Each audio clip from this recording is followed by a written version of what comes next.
प्रधानमंत्री देश के विकास के लिए बनाए गए हैं, क्यों नहीं तब मस्जिद भी बनाना चाहिए। मंदिर आप बनवा रहे हैं प्रधानमंत्री बनकर, तो वहीं बगल में मस्जिद भी बनवाइए। ताजमहल नहीं जाएंगे, मोहम्मद बिन अब्दुल्ला मस्जिद देखने जरूर। ताजमहल से खूबसूरत अगर कोई चीज होगी वो मस्जिद मोहम्मद बिन अब्दुल्ला। नफरतें मोहब्बतों में बदल जाएगी।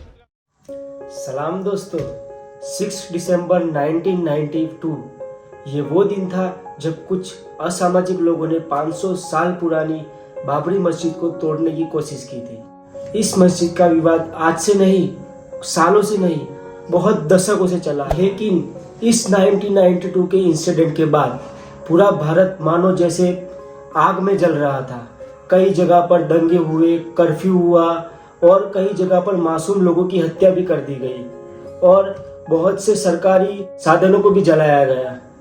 पूरा भारत धर्म कट्टरवाद के नाम पर एक दूसरे की हत्या कर रहे थे और इस मुद्दे को लेकर अपना एजेंडा बनाकर कई पॉलिटिशियन ने अपने लिए भरपूर फायदा उठाया। लेकिन दोस्तों, किसी ना किसी दिन तो इसका अंत आना ही था और वो दिन आ ही गया। और वो दिन आया 9 नवंबर 2019 जब सुप्रीम कोर्ट ने अपना आखिरी फैसला सुनाया। और यह फैसला सुप्रीम कोर्ट ने हिंदूज के फेवर में सुनाया और बाबरी मस्जिद को तोड़ के वहां पे राम मंदिर बनाने का आदेश दिया। और वहीं दूसरी तरफ मुस्लिम सुन्नी वक्फ बोर्ड को अयोध्या से 25 किलोमीटर दूर 5 एकड़ की जमीन दी गई जहां पे वो अपनी मस्जिद बना सके। और वहां पे आज भारत की सबसे बड़ी मस्जिद बनने जा रही है। तो चलिए जानते हैं इस मस्जिद के बारे में कुछ रोमांचक बातें। मेरा नाम है रिजवान लुहार और एंड तक देखिए इस वीडियो को और वीडियो को पूरा देखना ताकि आपको अच्छे से समझ आ सके। तो चलिए बिना किसी देरी के वीडियो को शुरू करते हैं।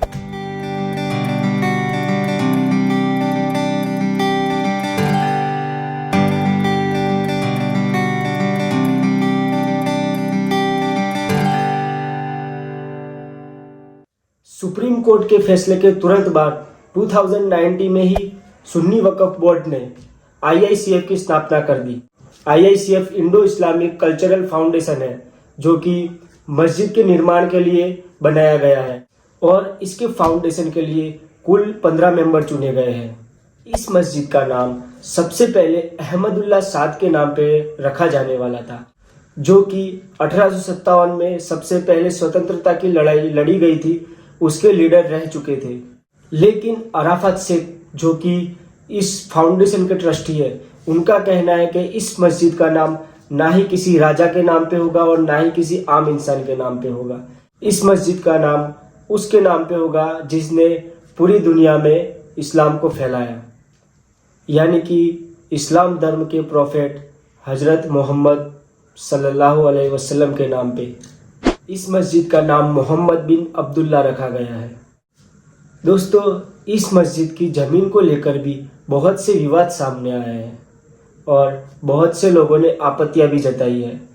प्राधिकरण से नक्शा पास कराने में NOC को लेकर राजस्व विभाग और फायर विभाग ने भी आपत्तियां जताई। उनका कहना है कि ये ज़मीन ग्रीन लैंड है, यानी कि यहाँ मस्जिद बनने लायक ज़मीन उपजाऊ नहीं है। लेकिन प्राधिकरण की इन आपत्तियों के बाद तकनीकी आपत्तियों को दूर कर दी गई है और सारी खामियों को भी दूर कर दिया गया है। नव भारत टाइम्स के अनुसार IICF के सचिव अख्तर शेख का कहना है कि इस जमीन की टेस्टिंग पूरी हो चुकी है और सभी टेस्टिंगों में ये जमीन पास हो चुकी है और ये जमीन मस्जिद के निर्माण के लिए अनुकूल पाई गई है। 26 जनवरी 2021 को इस मस्जिद की आधारशिला रखने का काम भी पूरा हो चुका है। इस मस्जिद के पूरे प्रोजेक्ट की डिजाइन बनाने के लिए देश के नामी आर्किटेक्ट और जामिया मिलिया दिल्ली यूनिवर्सिटी के प्रो SM अख्तर उनको बुलाया गया था और उन्होंने ये नक्शा तैयार किया है। इस पूरे प्रोजेक्ट को बनाने के लिए कुल 500 करोड़ का खर्च लगने वाला है। ऐसा बताया जा रहा है कि इस प्रोजेक्ट के नक्शे के लिए ही सिर्फ कुल 12 करोड़ रुपए खर्चे जा चुके हैं। इस मस्जिद के ट्रस्टी अतहर हुसैन का कहना है कि इस मस्जिद के प्रोजेक्ट के लिए जो शुरुआती खर्च आएगा, उस खर्चे के लिए हिंदू और मुस्लिम समाज ने पूरा आश्वासन दिया है। BBC न्यूज हिंदी के अनुसार IICF के ट्रस्टी और भाजपा के नेता अराफत शेख का कहना है कि यहाँ पे मेडिकल कॉलेज, लॉ कॉलेज और इंजीनियरिंग कॉलेज भी बनाई जाएगी उसके अलावा फ्री कैंसर का हॉस्पिटल जहाँ पे सभी लोगों का इलाज मुफ्त में होगा। कोई भी धर्म का इंसान हो वहाँ पे जाति भेदभाव नहीं किया जाएगा। और वहाँ पे वेजिटेरियन कैंटीन भी बनाई जाएगी जहाँ पे सारे समुदाय के लोग बैठकर एक साथ खाना खा सके। और इसके अलावा इस जमीन पे बहुत सारे बगीचे, रिसर्च सेंटर, फाउंटेन और बहुत सी चीजों का निर्माण किया जाएगा।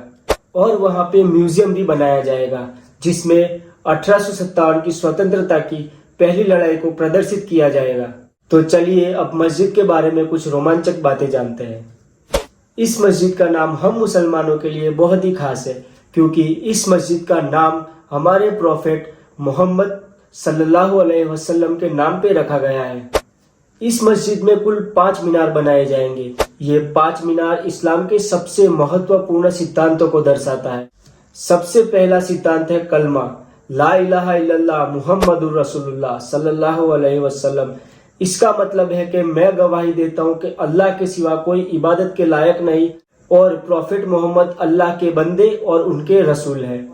दूसरा सिद्धांत है नमाज। नमाज इस्लाम धर्म में बहुत ही जरूरी है। नमाज को 24 घंटे में 5 बार अदा किया जाता है अलग अलग टाइम पे। इस्लाम का तीसरा सिद्धांत है रोजा। रोजा एक ऐसी चीज है जिसमें सुबह से लेकर शाम तक भूखा और प्यासा रहना पड़ता है, जिसमें ना ही एक बूंद पानी पीना होता है और ना ही कुछ खाना होता है। और साइंस के अनुसार रोजा रखने वालों को कैंसर जैसी बड़ी बीमारियों का खतरा नहीं होता है। और चौथा सिद्धांत है इस्लाम में ज़कात।